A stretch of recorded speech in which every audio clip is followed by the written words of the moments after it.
How's it going, guys? Chris back here again with some more. Well, for the first time, a game that I've played a bunch of, and that is The Elder Scrolls 3 Morrowind. I don't know if I'll be doing a full playthrough on this channel, but even if I don't, I will be doing a full playthrough of the game because I do it once a year, and that's because it is my favorite game of all time. Um, it's just something about it. It's a really good game. And those of you who have played an Elder Scrolls game, I skipped through that. So that was telling us there's a prophecy. So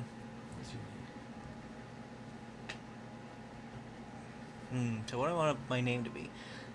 This playthrough will likely be somewhat vanilla. I will be installing mods as I get around to it. This first episode, we're just going to be doing completely vanilla content. And if I run into any of the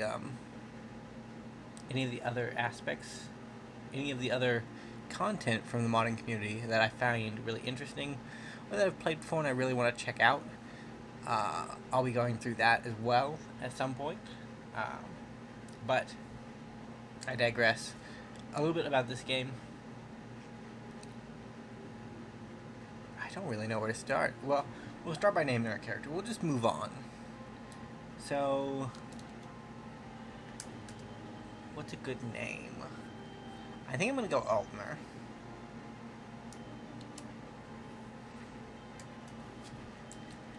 I'm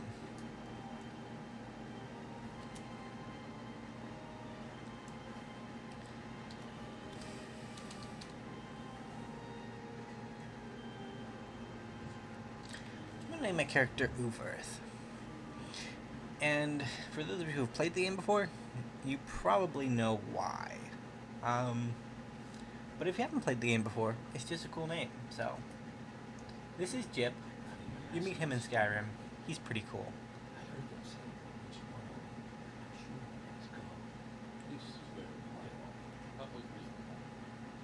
I always like to race the guard. One of the mods I always have installed for this game is a speed mod. And I need to change that. So, Morrowind's an old game.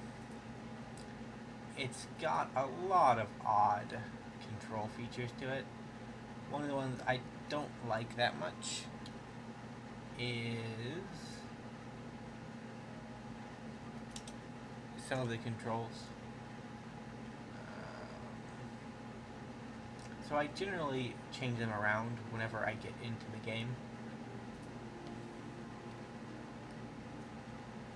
So I also change up all the F keys because my keyboard isn't really suited well for that.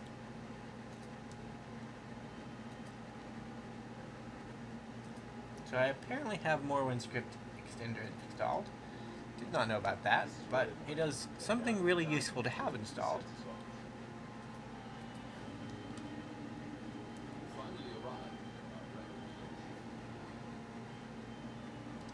So we're going to be an Altmer, which is a high elf.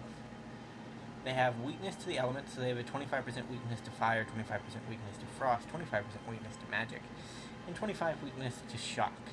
And this goes by old school D&D rules.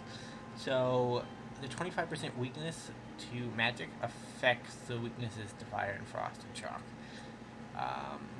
Which isn't good, but they have a lot of good traits as well. Especially this one, attuned to magic, which is multiplier of your max int for magicka 1.5. That enables you to have some of the highest magic in the game. So we're going to hit yes. You might have noticed that our screen height changed a bit. That's because Altmer are one of the few races in the game that actually have a very high height. So you'll come in here when you start the game. This man will ask you questions, and you'll get to see Morrowind's,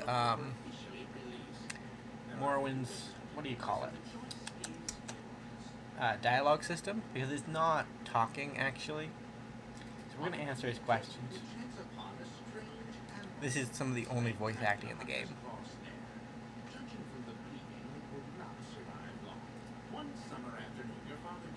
Here's chores.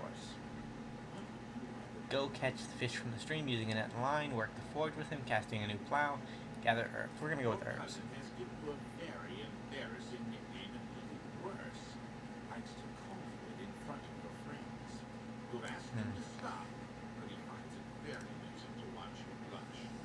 Rude. And what do you do is cut off there. Make up a story that makes the nickname a badge of honor instead of something humiliating. Make up an even more embarrassing nickname for him, and use it constantly until he learns his lesson. Beat up your cousin and tell him that if he ever calls you that nickname again, you'll bully him worse than this time. We're gonna go with that one.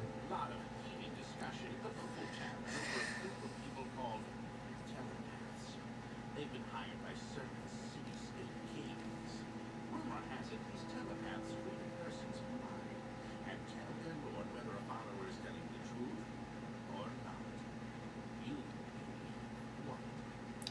This is a terrible practice. A person's thoughts are his own, and no one, not even a king, has the right to make such an invasion of another human's mind. Loyal followers to the king have nothing to fear from a telepath. It is important to have a method of finding assassins and spies before it is too late. In these trying times, it is a necessary evil, although I do not necessarily like the ideal. A telepath could have certain advantages during times of war or in finding someone innocent of a crime. Your mother sent you to the market with a list of goods to buy. After you finish, you find that by mistake the shopkeeper has given you too much money back in exchange for one of the items. So I've changed up my setup. My mic is a little bit further away. I'm worried that it may not pick up audio. But we'll see. This is the first episode. And my content is kind of here or there either way, so we'll let it run. Although I would like to give this game a very good showing if possible. So return to the store and give the shopkeeper his hard-earned money, explaining to him his mistake. Decide to put the extra money to good use, purchasing items that would help your family.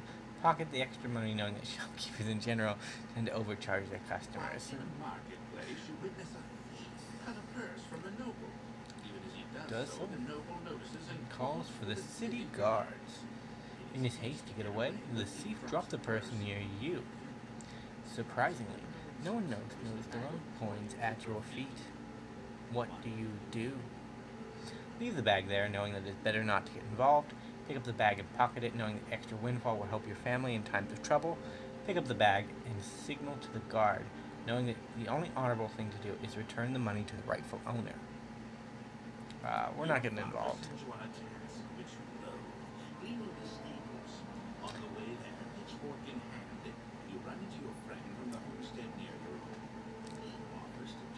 For you.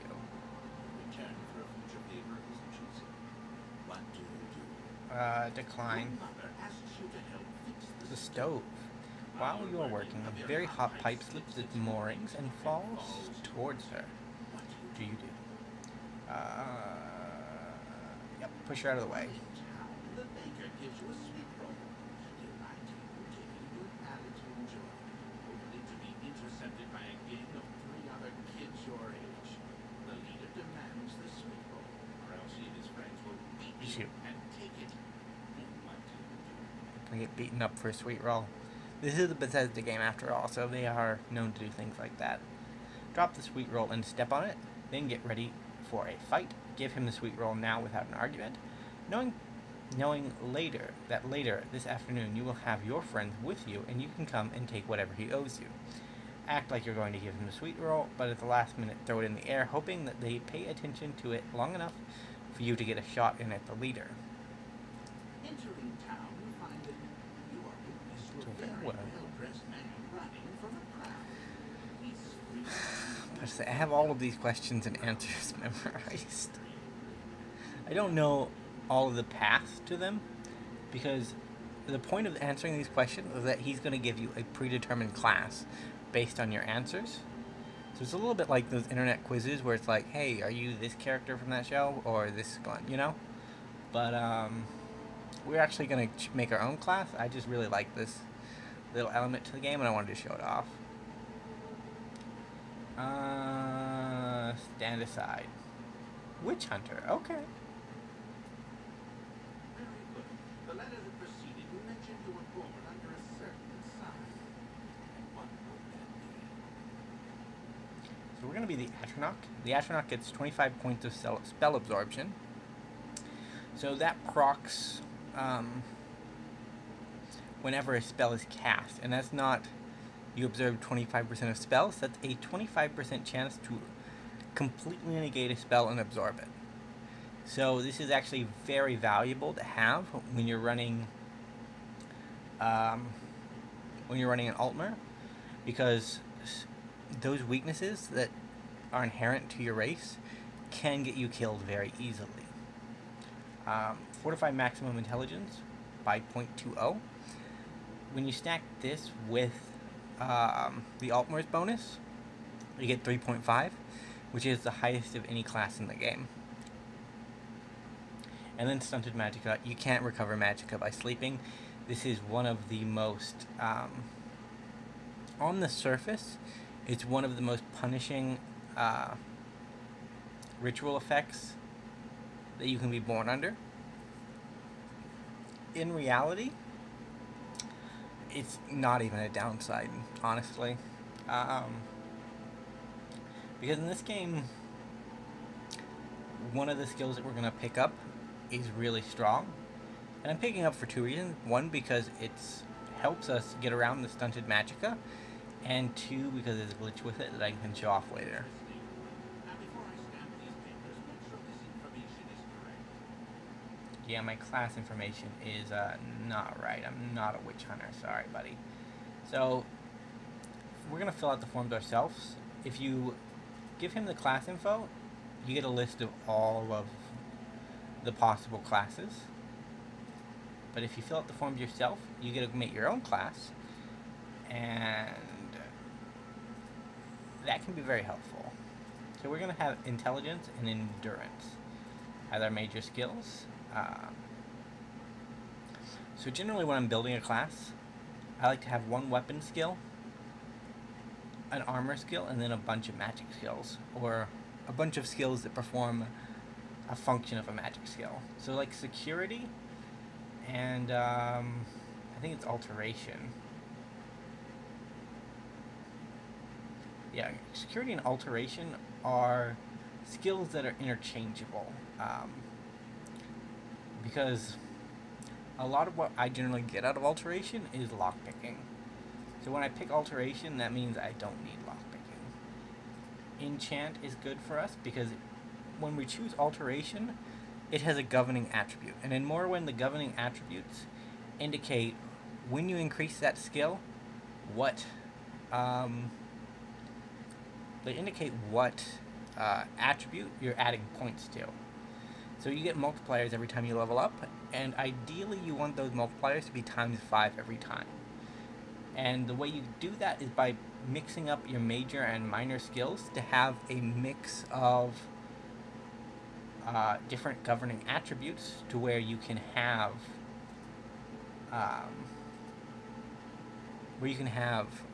an increase from each one. So I'm going to go medium armor this playthrough.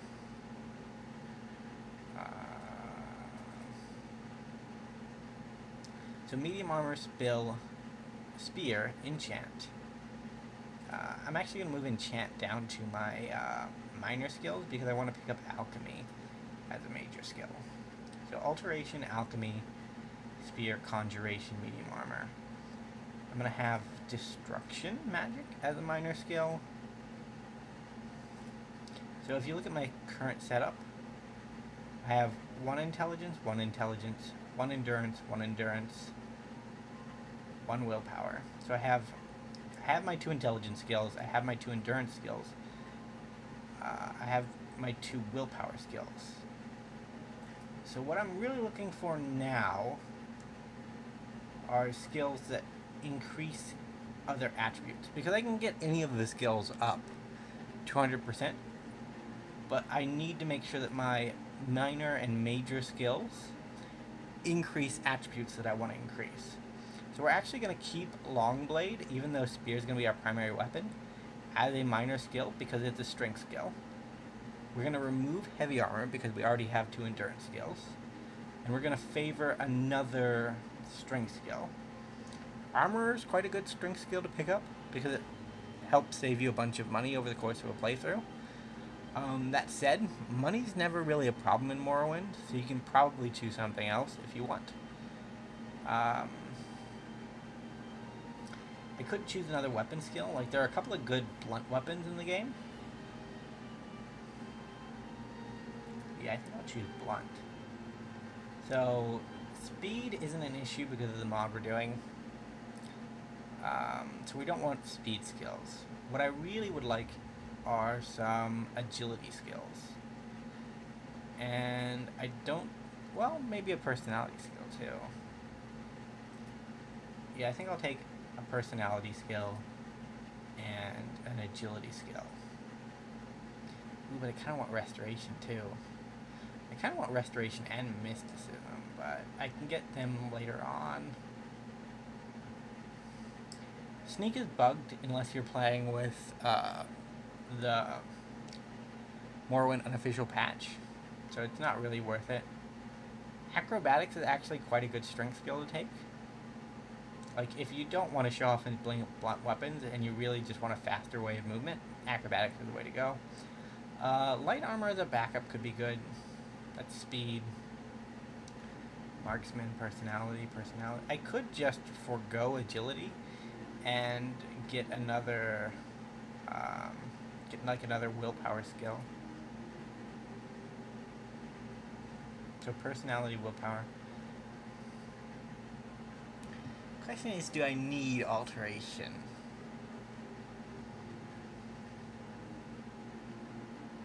I think I do, which is unfortunate, because I kind of want to get...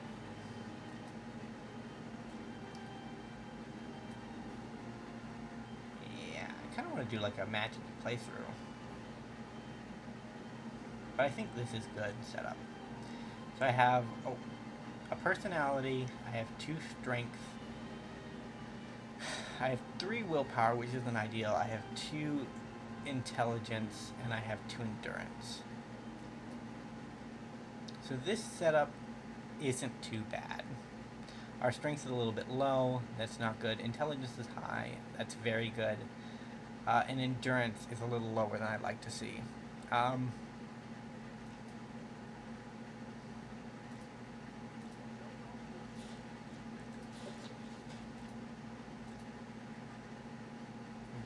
Imperial Glory. Don't remember seeing that. So some of the things have changed.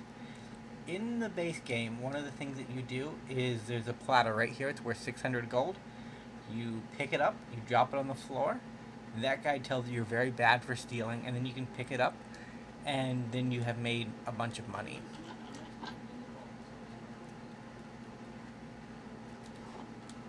Now we're going to close this door. They can't see us, but there's a lockpick on this table. Also some flint. There's a note from Hiscar. He's in the tavern. Not really important. We're going to take the dagger. Bread is an alchemy ingredient. We need alchemy ingredients. That's blank. We don't need that. There's some more bread over here. Some crab meat. So these are some of the menus. This is an apprentice lockpick.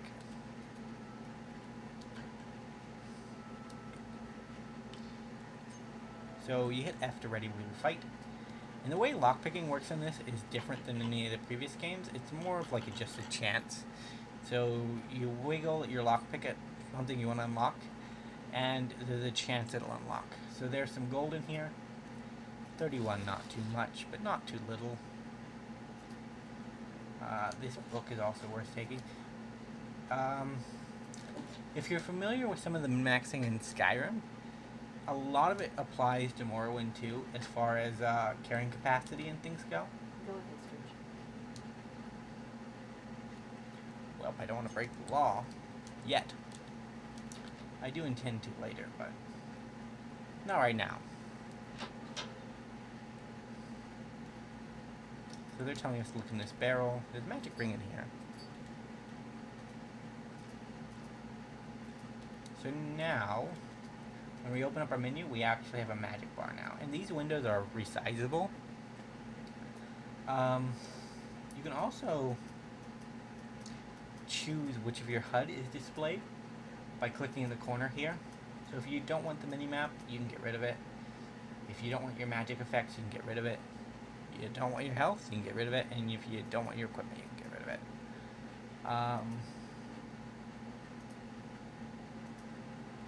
The same is also true for the reverse. So if you want to just get rid of the menu, you can click on that. There's got to be a way to get rid of the magic menu too, I just don't remember it.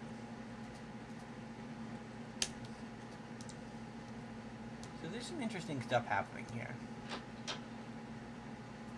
So this is Celis Gradius, and this is going to be our first time looking at the dialogue menu, and the dialogue menu is one of the roughest features of Morrowind, but it's also kind of fun. First, let me take your identification papers. Thank you. Word of your arrival only reached me yesterday. I am Celis Gradius. My background is not important. I am here to welcome you to Morrowind. Morrowind? Yes, you're in Morrowind. I do not know why you are here or why you were released from prison and shipped here, but your authorization comes directly from Emperor Uriel Septim, the 7th himself, and I do not need to know any more than that. When you leave this office, you are a free man, but before I go, I have instructions on your duties. Instructions from the Emperor, so pay close, careful attention. This is a package that came with news of your arrival. You are to take it to Caius Cosades in the town of Balmora. Go to the Southwall Corner Club and ask for Caius Cosades. They'll know where to find him. Serve him, and as you would serve the Emperor himself. I also have a letter for you, and a dispersal to your name. So, one of the things in this game is that items that are transferred from your inventory, from player to NPC or NPC to player, happen in the dialogue menu. So, you can see that we got directions added to our inventory. We also got a package, and we also got 87 gold.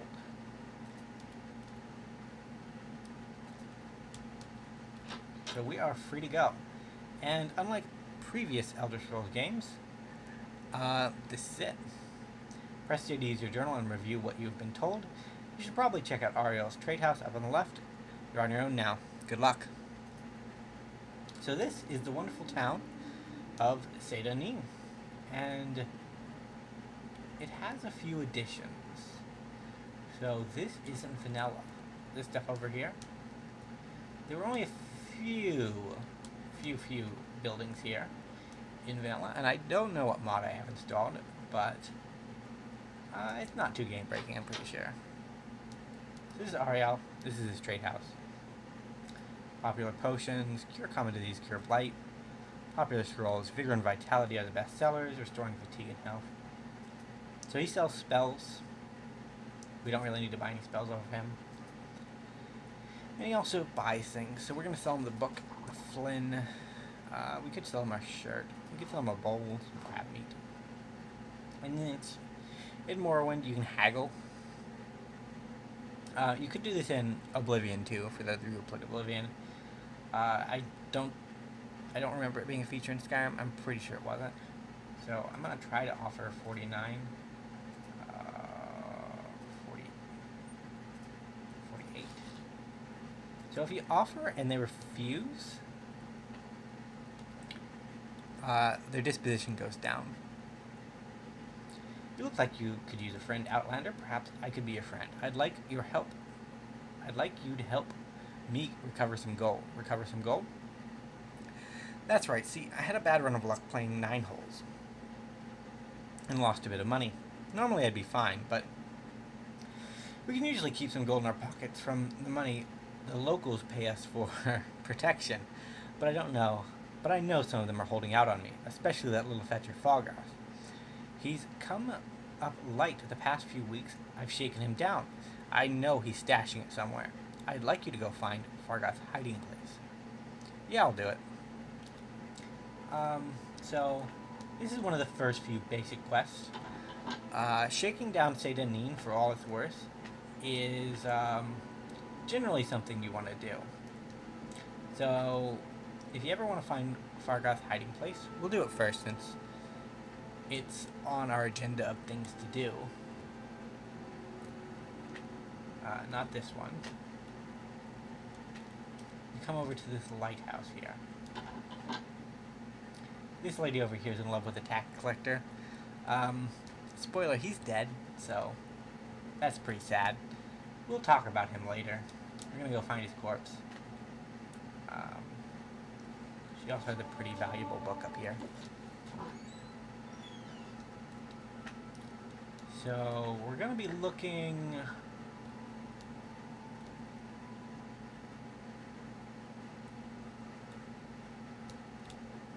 I think it's that way. Oh, cancel. So we gotta pass some time. Resting is illegal, so you just wait. So we're gonna wait 14 hours until nightfall. And we're gonna be looking over into the swamp. Options, video, view distance. We're gonna make that a little bit further. Hopefully it won't ruin anything. I don't think it will. So that's where we're looking right there. There's a little swamp there, and there's a hollowed out log in the swamp. And Fargoth is over there somewhere. He's hard to see from this distance, honestly. But he's going to go into that swamp, and he's going to place the things in the place. Place some items in that hollowed out log, and then we're going to go steal them out of the hollowed out log.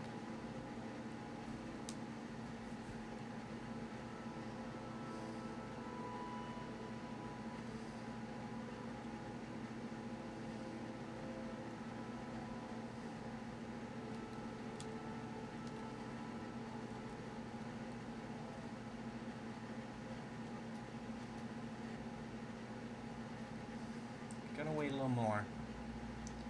There goes Fargoth. You see him creeping along? He's trying to be stealthy, but there are other people out, so they can still see him.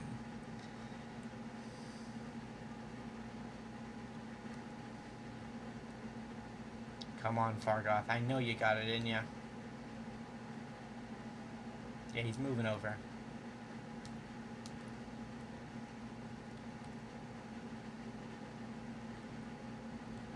Anyways, yeah, there he goes. And you can literally go check it out as soon as he puts it in.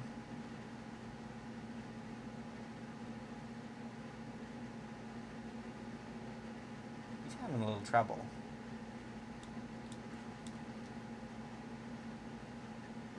But we'll get a journal update when he actually does it. And he'll start walking normally again.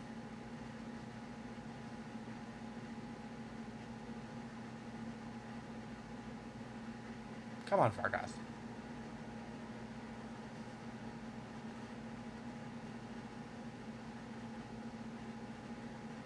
I think we're supposed to get a journal tree. So this should hurt a bit. Yeah. Took some fall damage. I think you put it in there.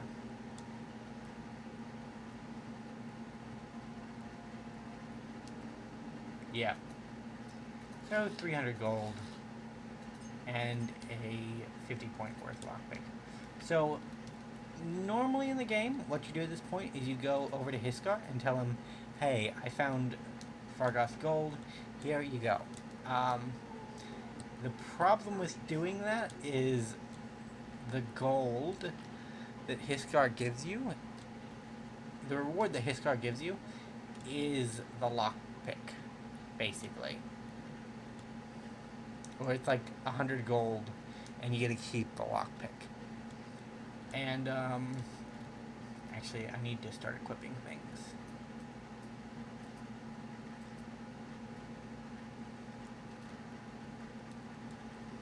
Because we're moving into more dangerous territory. And, if I run into something, I want to be able to attack it. Right. So that's a rat. Rats are kind of dangerous, but they're kind of not dangerous, you know?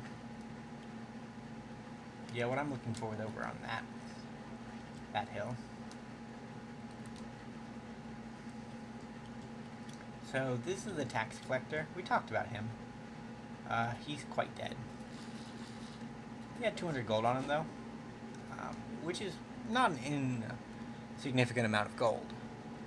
So after we find the dead tax collector, the next step in the normal progression of the quest is to go back to the guy who talked to you about your class and got you situated up with your skills and stuff.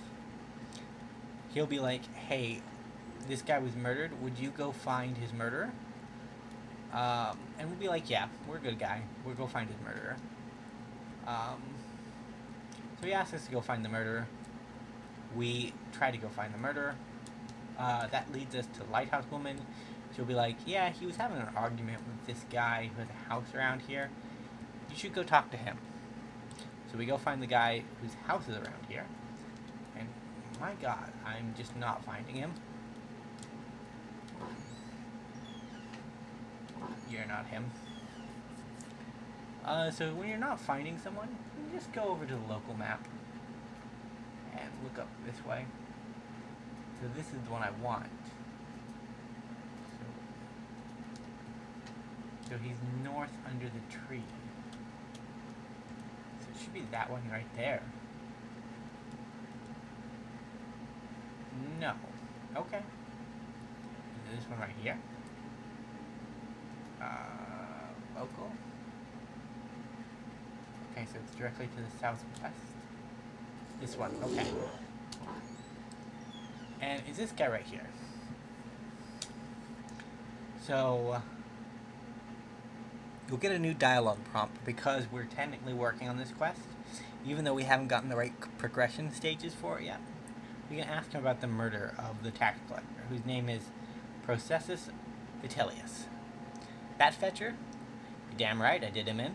And a good thing too. He was skimming a load of money from all of us honest people, overcharging us on our taxes and keeping the difference for himself. He was always flaunting his money around and showing off his new clothes and jewels. So I killed the bastard and left him out there to rot, with all his ill-begotten gold still on him.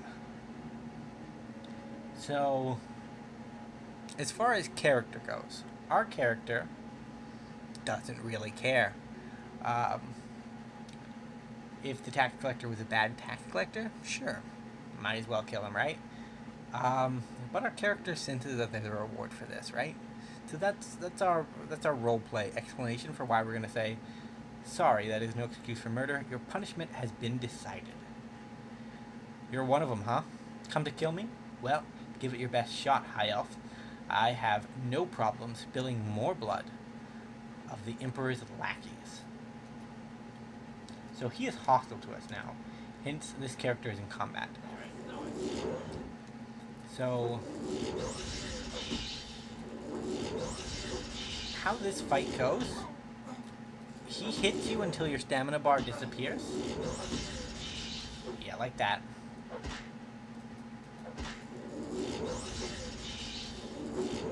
Then you fall on the ground and he hits you more until you die. But generally, most characters out of the gate should be able to kill this guy. Ouch. The unfortunate thing is that stamina is tied to,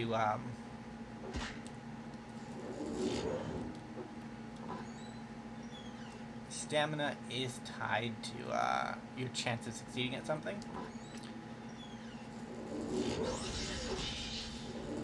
So we went outside and waited. He didn't follow us because that's how Morrowind NPCs work.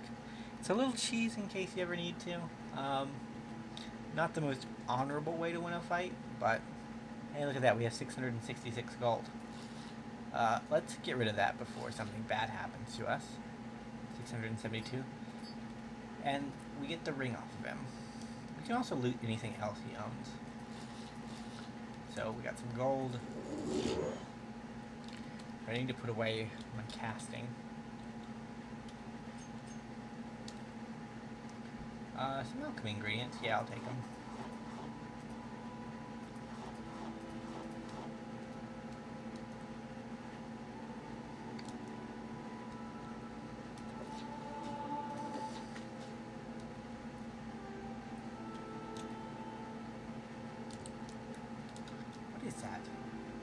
A week muffin. Alright, so that's not vanilla, but... Who's noticing these things? Sultrite is really good. We need a lot of it. So you don't actually need to collect as many ingredients as we are. One of the oddest features of Morrowind is that merchants have set amounts of things, particularly as far as ingredients go. Why are you hanging out back here? Not interested, okay. So after you go kill Fornus Gilnus, you can do a bunch of different things, but the first thing we really need to do is to go back through this way.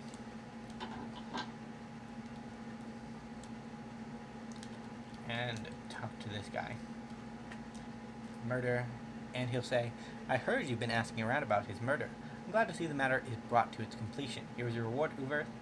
Good to see there are still some citizens who understand their loyalty to the Emperor. 500 gold has been added to your inventory. So that is probably where I'm going to end off today. That is most of the gold you can collect in Seydanin. It's always good to get a good start in this game, particularly because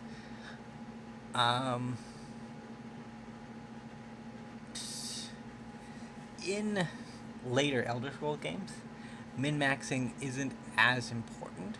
And in Morrowind, it's not really that important. Like, you can make it all the way through the game with a character that is not min-maxed at all.